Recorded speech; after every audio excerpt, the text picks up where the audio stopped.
मेरी शादी एक नामर्द से हो गई। शादी के 2 महीने बाद ही मैं पेट से हो गई और यही बात मेरी ज़िंदगी के लिए सबसे बड़ी सज़ा बन गई। और जब मुझे पता चला कि यह बच्चा किसका है तो मेरे सर पर आसमान गिर पड़ा। कभी कभी सब कुछ इंसान के सोच से परे होता है और मेरे साथ भी कुछ ऐसा ही हुआ। मेरा नाम सुधा है। मेरी उम्र लगभग 35 साल हो चुकी थी, पर अभी तक मेरी शादी नहीं हुई थी क्योंकि मेरे माँ बाप बचपन में ही गुजर चुके थे और मेरे ऊपर मेरी 2 छोटी बहनों की जिम्मेदारी थी। छोटी मोटी नौकरी करके अपना और अपनी बहनों का पेट पाल रही थी। कुछ दिन बाद मैंने अपनी दोनों बहनों की शादी करवा दी। अपनी दोनों बहनों की शादी के बाद अपने अपने घर में अकेली रह गई थी। अब मैं अकेली रह गई थी। माँ बाप का साया तो बहुत पहले ही उठ गया था और अब तो मेरी बहनें भी पढ़ाई हो चुकी थी। अकेलेपन की वजह से अब मुझे भी किसी के साथ की ज़रूरत थी। मुझे अपनी ज़िंदगी में ऐसे साथी की ज़रूरत महसूस होती थी जो मेरी तन्हाई को दूर करके मेरी ज़िंदगी को खुशियों से भर दे।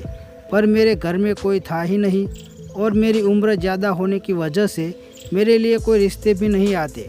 मेरे दिन कुछ यूँ ही गुजर रहे थे कि एक दिन हुआ कुछ यूँ कि एक दिन मैं बाज़ार गई थी तो वहाँ मेरी बहुत पुरानी सहेली मिल गई।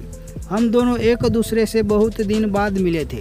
उसकी शादी हो चुकी थी और उसके बच्चे भी हो गए थे। उसने अचानक मेरी शादी के बारे में पूछा तो मैंने उसे सब कुछ बता दिया।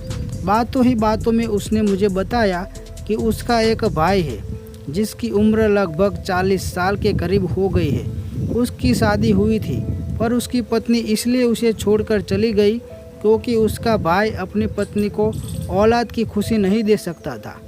मेरी सहेली के घर में पैसे रुपए की कोई कमी नहीं थी, बस एक कमी थी तो उसके भाई में कि वह औलाद पैदा नहीं कर सकता था।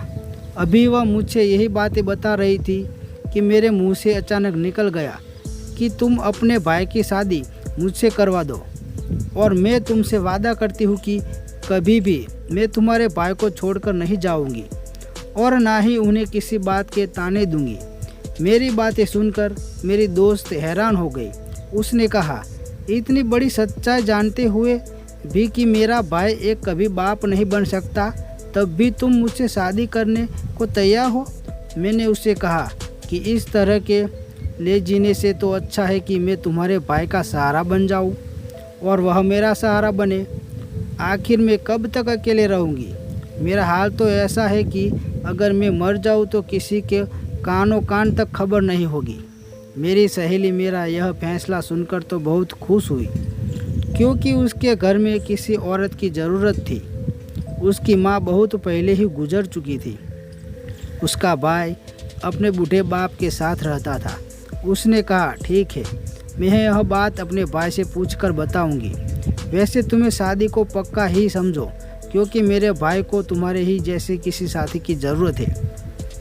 1 से 2 दिन गुजरने के बाद मेरी सहेली मेरे घर आई और वह बहुत खुश थी। उसने कहा, भैया शादी के लिए तैयार है पर उनकी एक शर्त है। मैंने घबरा कर पूछा कि क्या शर्त है? उसने कहा, बस यही कि उसका भाई यह चाहता है कि दुनिया को उसके नामर्द होने की बात कभी पता ना चले। मैंने कहा, बस इतनी सी बात?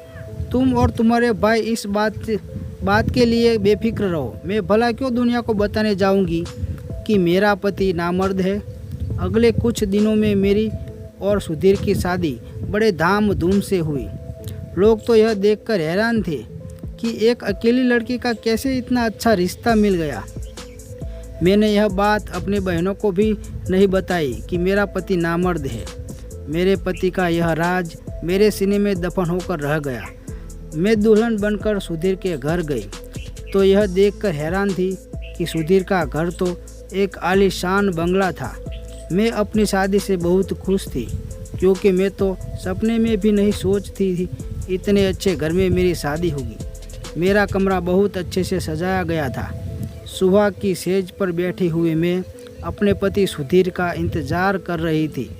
जब सुधीर कमरे में आए तो उनके अंदर एक झिझक थी। शायद वह अपने अंदर की उस कमी को लेकर परेशान थे। पर मैं एक मैच्योर औरत थी इसलिए मैंने पहले ही पहल की और उनका हाथ पकड़कर उन्हें यकीन दिलाया कि यह बात कभी भी हमारे कमरे से बाहर नहीं जाएगी। और ना ही मैं आपको इस बात के लिए कभी कुछ कहूँगी। मेरे इतना कुछ कहने और समझाने के बाद सुधीर का चेहरा खिल उठा। उन्होंने मेरा हाथ चूमते हुए मेरे हाथों में तोहफे के रूप में अंगूठी पहनाई और कहने लगे कि तुम्हें देखकर लगता है कि अब मेरी ज़िंदगी में मुझे सब कुछ मिल गया है। मुझे भी कुछ ऐसा ही लग रहा था कि मैं अपनी ज़िंदगी में बहुत खुश हूँ, मगर मुझे क्या पता था आने वाला वक्त मेरे लिए मेरी ज़िंदगी की आजमाइश साबित होगा। मैं और सुधीर अपनी ज़िंदगी में बहुत खुश थे। सुधीर ने मुझे इतना प्यार दिया कि मैं उनके साथ बहुत खुश थी। सुधीर ने मुझे अपनी पहली पत्नी के बारे में सब कुछ बताया। उन्होंने बताया कि जब काफ़ी दिनों तक उन्हें बच्चा पैदा नहीं हुआ तो डॉक्टर को दिखाया गया। डॉक्टर ने सुधीर में बहुत सी कमियां बताई और जब यह बात सुधीर की पहली पत्नी को पता चली कि वह कभी बाप नहीं बन सकते तो वह उन्हें छोड़कर चली गई। सुधीर ने बताया कि दूसरी शादी के बारे में उन्होंने इसलिए नहीं सोचा कि दूसरी पत्नी भी अगर मुझे छोड़कर चली जाएगी तो मुझे यह सदमा बर्दाश्त नहीं होगा। लेकिन मैंने सब कुछ जानते हुए इनसे शादी की ख्वाहिश का इजहार किया था, इसलिए उन्होंने मुझसे शादी की। मेरे दिल में भी बच्चे की तमन्ना थी, पर मुझे यह बात बहुत अच्छी तरीके से पता थी कि मेरा पति मुझे औलाद नहीं दे सकता। इसलिए मैंने औलाद की ख्वाहिश को अंदर ही मार दिया था और सुधीर को यकीन दिलाया कि मैं आपसे कभी बच्चे की ख्वाहिश नहीं रहूँगी। हर गुजरते दिन के साथ मैं सुधीर के घर में अपनी जगह बनाती जा रही थी। मैं सुधीर और उनके पिता की खूब सेवा करती। शाम के वक्त हम सब एक साथ बैठकर चाय पीते।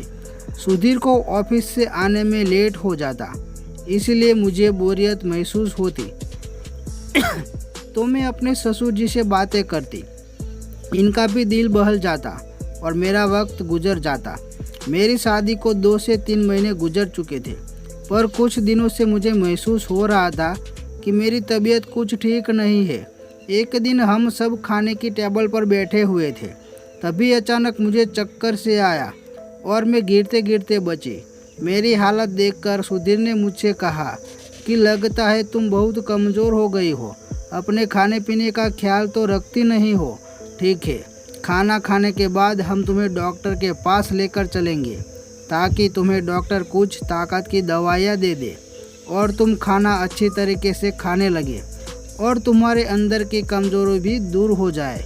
मैं डॉक्टर के पास नहीं जाना चाहती थी, पर सुधीर ने मेरी एक न सुनी। ऑफिस जाने के बजाय वह मुझे डॉक्टर के पास लेकर चले गए। डॉक्टर ने मेरा चेकअप किया और चेकअप करने के बाद जो कहा उसे सुनकर तो हम दोनों पति पत्नी सुन्न रह गए।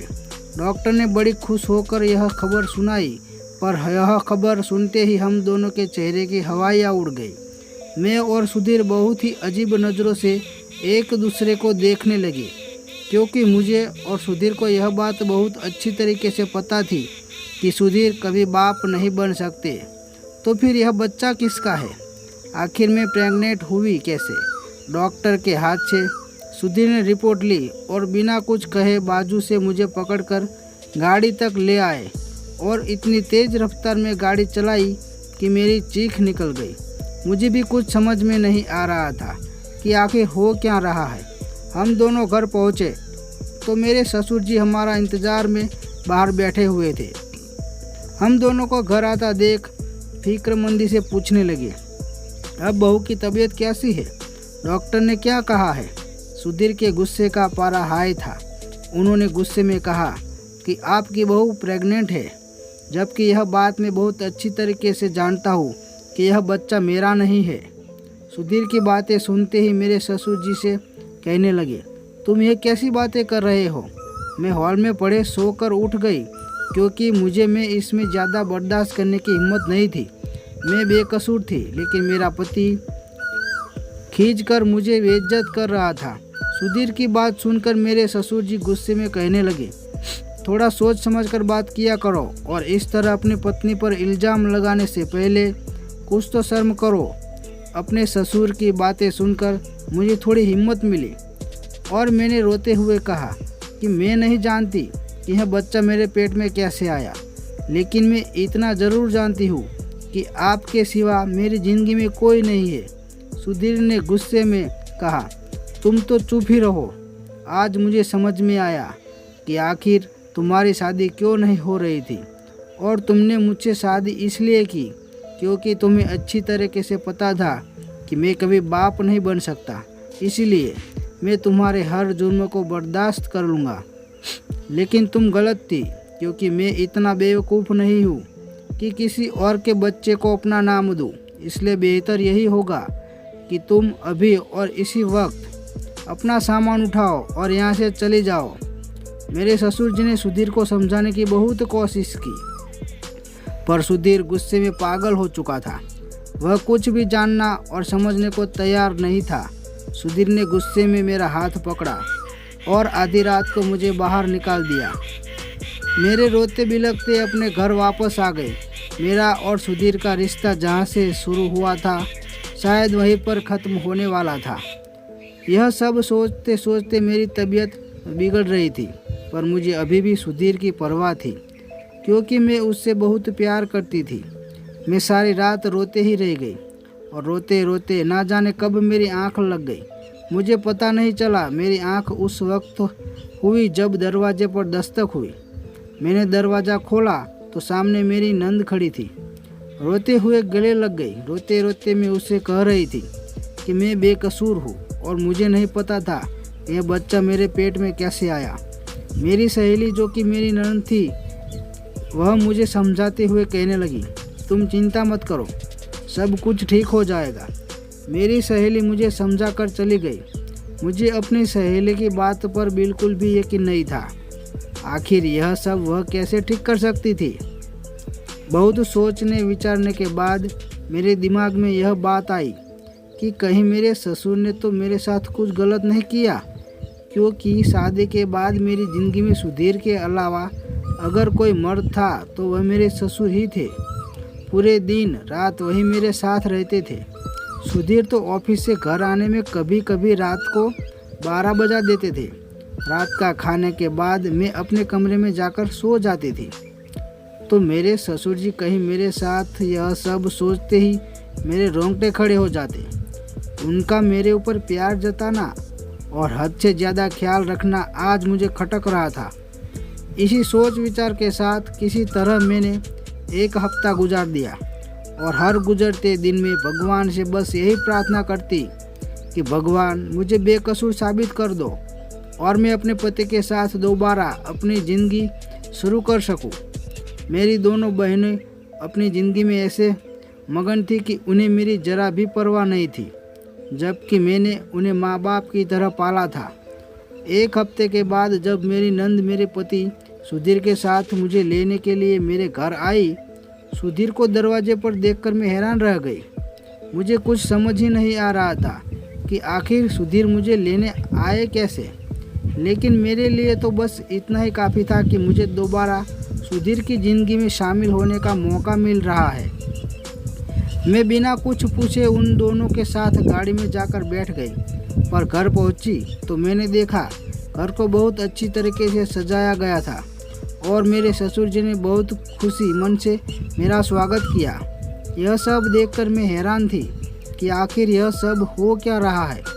मेरी सहेली ने बड़े प्यार से मुझे गले लगाया और मुझसे कहने लगी कि तुम्हारा बहुत बहुत शुक्रिया कि तुमने मुझे बुआ बनने का मौका दिया। मैंने हैरत से एक नज़र सुधीर पर डाली तो सुधीर शर्मिंदगी से नज़रें झुकाए खड़े थे। मेरी सहेली यानी कि मेरी नंद सारा सच मुझे बताने लगी। उसने बताया कि पापा को तुम्हारे ऊपर विश्वास था कि तुम एक अच्छी लड़की हो, तुम कभी भी कोई गलत काम नहीं कर सकती। यह सब जानने समझने के बाद भैया फिर दोबारा उसी डॉक्टर लेडी के पास गए जिसमें पहले कभी उन्हें बताया था कि वे कभी बाप नहीं बन सकते। उस डॉक्टर ने भैया को देखते ही पहचान लिया, पर जब भैया ने उन्हें बताया कि मेरी दूसरी पत्नी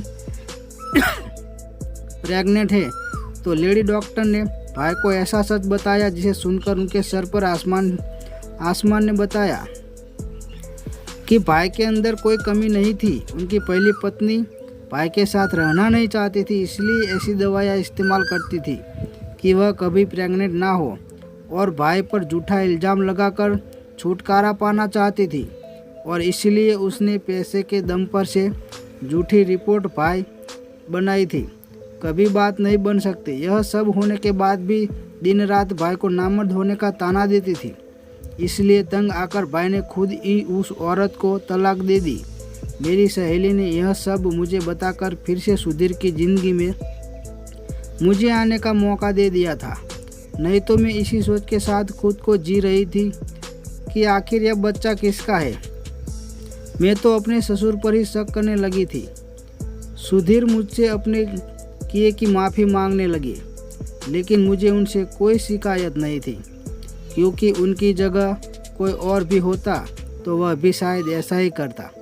मेरे घर आने की खुशी में मैंने और सुधीर ने मिलकर केक काटा था और मेरे ससुर और मेरी सहेली ने हमारे अपने होने का फ़र्ज निभाया था। मेरे ससुर ने मेरे सर पर हाथ रखकर मुझे बहुत सारी दुआएं भी दी, पर मैं दिल ही दिल में शर्मिंदगी महसूस कर रही थी कि कुछ लम्हों के लिए ही सही मैंने अपने ससुर के ऊपर शक किया। हमारे रिश्ते कितने नाजुक होते हैं, जिन्हें बहुत प्यार से संभाल कर रखना पड़ता है। कभी कभी इंसान की मामूली सी गलती से हमारे रिश्ते शीशे की तरह टूट कर बिखर जाते हैं। दोस्तों, उम्मीद करता हूँ कि आपको हमारी कहानी पसंद आई होगी। कहानी पसंद आई हो तो वीडियो को लाइक करें, चैनल पर नए हो तो चैनल को सब्सक्राइब करें, नोटिफिकेशन